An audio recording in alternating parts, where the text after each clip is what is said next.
and welcome to Petrol Ped. So I'm still in Leicestershire and I have the coolest car to review for you. So I am sat behind the wheel of the Jaguar F-Pace R Sport. I've got a beautiful vista in front of me, and you may well have noticed that I'm actually off-road.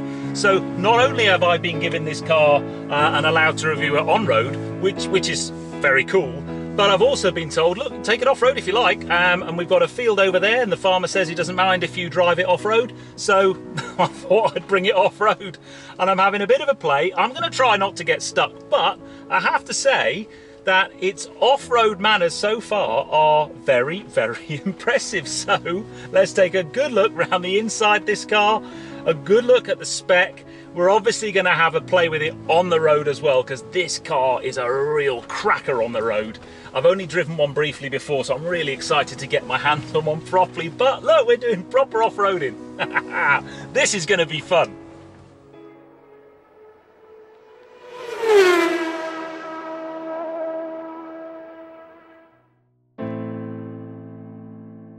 The F-Pace starts from £34,730 for the Prestige model and runs through the Portfolio, R Sport and on to S models, in either rear wheel or all-wheel drive. The R Sport starts at £37,000, but options on this all-wheel drive car include panoramic roof, upgraded stereo and nav, memory seats, head-up display and adaptive dynamics, making for an on-the-road price of £57,000.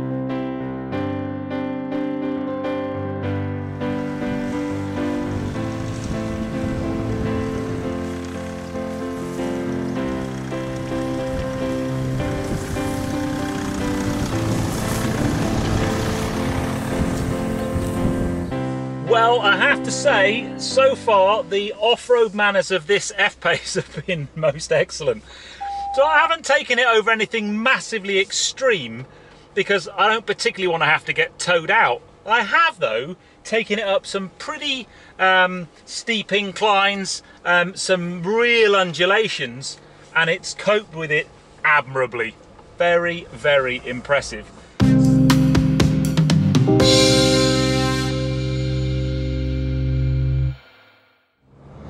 So here we are out on the open roads. And I'm sat in a very, very familiar place. So the kind of layout, I've driven lots and lots of Jaguars over the last 12 to 18 months, and I like them very, very much. They always have this kind of lovely premium feel. But the MMI, the instrument cluster, the gear selector, all very, very familiar places. Now, I have driven an F-Pace before. I drove the 2-litre F-Pace some time ago now, early last year. But I didn't drive it for very long, and I didn't really do a full review of it. So I've been looking forward to getting behind the wheel of an F-Pace, especially seeming as I've very recently driven the Velar and the Macan and the SQ5, which kind of all are rivals for this vehicle. So I want to try and approach this film by just having a thinking about, you know, how this stacks up against them. I didn't get the opportunity to take those cars off-road, so this one already has the upper hand because I've seen its pedigree off-road, and as I said, it was pretty impressive, to be honest. So let's see, you know, from what I'm expecting from this car is a really nice dynamic driving feel, but from an SUV. So I've got this kind of raised, elevated driving position. It's a big car. This has lots and lots of space. It doesn't feel that big from behind the steering wheel though, which I find really interesting. So let's kind of put it through a few twisty bends. I'm just in the basic drive mode. I've not selected sport. I'm in normal driving mode, automatic gearbox. I guess what most people drive this car in most of the time, and actually it's a really responsive, really enjoyable drive.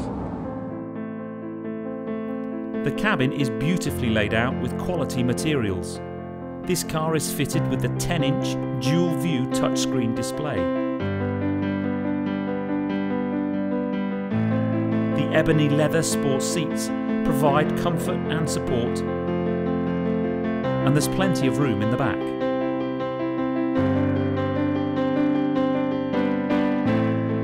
So up front I've got the 2-litre diesel Ingenium engine. It's kicking out just a little bit less than 240 horsepower, and that is ample punch to get this car to move along in a really nice way. So what I'm going to do now is I'm going to basically go up a drive mode, and I'm going to go from normal mode, I'm going to go into dynamic mode. So I just select that there, and I've got a slightly different view ahead of me, and I should have just a little bit more, there we go, a little bit more throttle response and a little bit more enjoyment. So the idea of this mode, if you want to push on and you want to kind of get from A to B as quickly as you can and have a little bit of fun, stick it in dynamic mode and you get that little bit more on-road performance.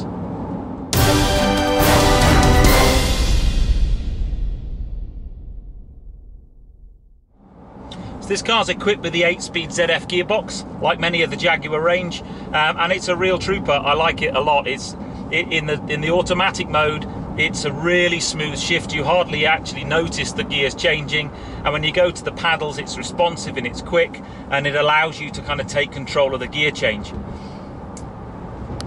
When you get now on this sort of bit of twisty, flowy road, it really starts to come alive, this car.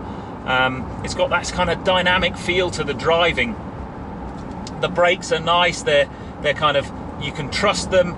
I haven't had to use them massively yet, but it just starts to not feel like an SUV and starts to feel more like a kind of saloon car feel, which is really, really impressive.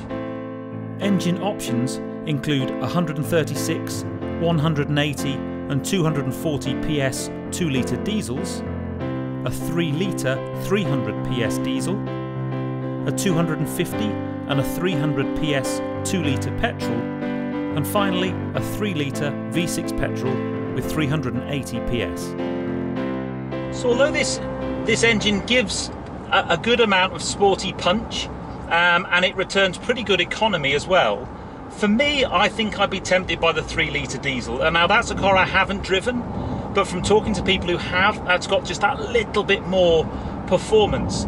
So the nice thing is you've got that choice. You can have this car, the 2-litre, 240 brake, good performance. It will certainly put a smile on your face, but it will return respectable MPG figures. Or you could go for the 3-litre with that extra little bit of punch.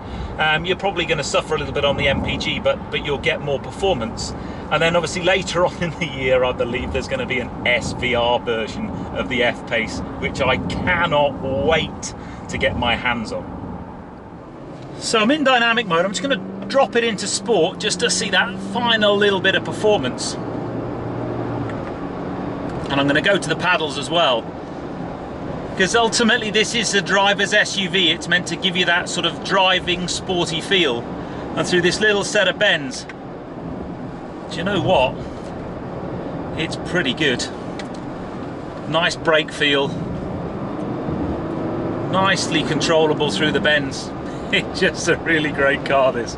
Oh, how do you choose? There's so many good cars in this segment at the moment. SQ5, blistering pace, false exhaust. The Macan GTS was just sublime in terms of noise and performance. The Velar, well, that from an internal tech point of view and visually outside was stunning. But I have to say, this little F-Pace is a real corker. It's got this lovely feel to it. It performs really well off-road. I like it a lot. As I said, I'd like a bit more punch. I'd have the 3-litre, but if you gave me this, I'd maybe have bigger wheels than this car's got. The car's got 18-inch or 19-inch wheels, I think. I'd have a bigger set of wheels. But with the R Sport design pack on this car, I think it looks super from the outside. Beautiful colour as well.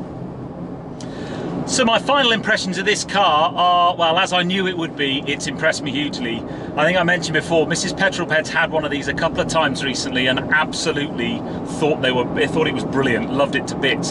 So I kind of knew it was going to be a good car. It has this really, really nice feel to it through the corners that SUVs by right shouldn't really have. And I think it looks great from the outside as well. It has a really lovely style. It takes the kind of echoes of other Jaguar cars. There's a little bit of F-Type in there, and I really like that. I think the rear of the car's lovely and the front's really nice and aggressive. So I really like it very much. As I said, I think I'd want the 3 litre for me personally, but I totally get this one. And actually, for a little 2 litre, it's got a huge amount. It packs a huge amount of punch.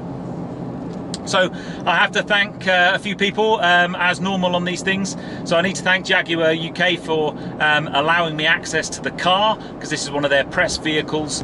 And again, this has been arranged through the Craig TV, the collective. So, you know, you need to keep an eye out on my channel. There'll be lots and lots more stuff with those guys over the coming months. We've got some really cool stuff planned, and I'm very excited to kind of be part of the collective, meeting other YouTubers and sort of creating content together. But anyway, that draws me to the end of this review. I hope you've enjoyed it. If you have done so, give me a thumbs up. Comments below are always welcome, and don't forget, if you haven't done so already, please subscribe to Petrol for plenty more content to come. And I'll see you on the next video, guys. You take care. Drive safe.